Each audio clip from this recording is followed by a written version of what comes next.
अरे वाह, कभी सोचा है कि इंडियन रूपी की वैल्यू कभी कभी कम क्यों हो जाती है? चलो आज इस इंटरेस्टिंग टॉपिक को क्लेमेशन के साथ समझते हैं। शुरू करते हैं। सबसे पहले बात करते हैं ग्लोबल इकोनॉमिक कंडीशंस की। दुनिया की इकोनॉमी को एक बहुत बड़े मार्केट की तरह इमेजिन करो। जब इस मार्केट में कुछ अजीब होता है या मंदी आती है तो इन्वेस्टर्स घबरा जाते हैं। वो अपना पैसा ऐसी जगह नहीं लगाना चाहते जहां रिस्क हो, तो वो क्या करते हैं? वो इंडियन रूपी जैसे रिस्की एसेट्स से अपना पैसा निकाल लेते हैं और यूएस डॉलर जैसे सेफ जगहों पर लगा देते हैं। ऐसे समझो कि बहुत सारे लोग एक छोटी सी दुकान छोड़कर एक बड़ी और फेमस दुकान में भाग रहे हैं।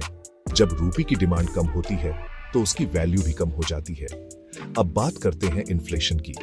इन्फ्लेशन एक चोर चूहे की तरह होता है जो धीरे धीरे सब चीजों को महंगा बना देता है। जब इंडिया में इन्फ्लेशन बढ़ता है तो रूपी की वैल्यू कम हो जाती है।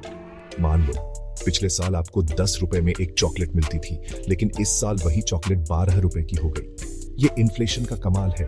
और जब इन्फ्लेशन ज्यादा होता है तो फॉरेन इन्वेस्टर्स इंडिया में पैसा लगाने से पहले 2 बार सोचते हैं, जिससे रूपी की वैल्यू गिर जाती है। अब आते हैं इंटरेस्ट रेट्स पर। इंटरेस्ट रेट्स को पैसे उधार लेने की कीमत समझो। जब इंडिया के इंटरेस्ट रेट्स दूसरे देशों के मुकाबले कम होते हैं तो इन्वेस्टर्स कहीं और ज्यादा फायदा देखते हैं। ये 2 बैंकों में से चुनने जैसा है। एक 5% इंटरेस्ट दे रहा है और दूसरा 8%। तुम ज्यादा वाला ही लोगे ना। कम इंटरेस्ट रेट्स का मतलब है रूपी की डिमांड कम होना, जिससे उसकी वैल्यू कम हो जाती है। एक और कारण है ट्रेड डेफिसिट। ट्रेड डेफिसिट तब होता है जब कोई देश एक्सपोर्ट से ज्यादा इंपोर्ट करता है। मान लो तुम अपने दोस्त से ज्यादा सामान खरीद रहे हो जितना वो तुमसे खरीद रहा है। तुम्हारे पास पैसे कम हो जाएंगे ना। उसी तरह जब इंडिया का ट्रेड डेफिसिट होता है तो उसे अपने इंपोर्ट्स का भुगतान करने के लिए ज्यादा फॉरेन करेंसी की जरूरत होती है, जिससे रूपी की वैल्यू गिर सकती है।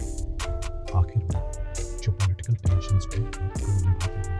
जो पॉलिटिक्स को देशों के बीच एक बड़े शतरंज के खेल की तरह समझो। जब तनाव या संघर्ष होता है तो अनिश्चितता पैदा होती है।